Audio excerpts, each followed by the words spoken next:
Right, here we've got another old mower that's come in the workshop. Obviously it's coming because of that's broke. It's a 1999 Honda Eco.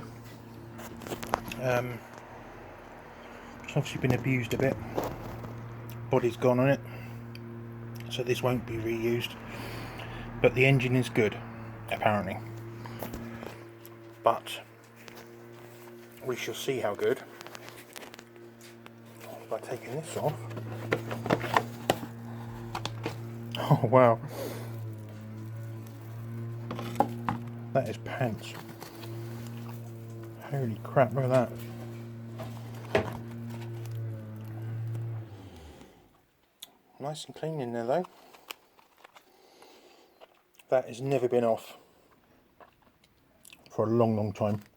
No wonder he was having problems starting it. Everything looks okay in there.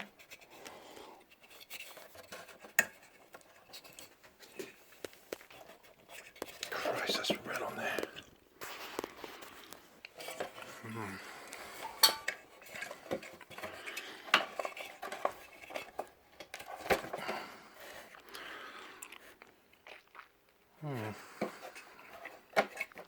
I'll whip that out in a second. Right, there it is. Eco Honda 41C.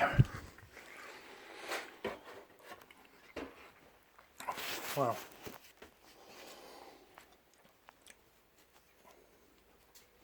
Well, it's definitely a genuine Honda, obviously. That is well knackered. So the next video will be me getting this running.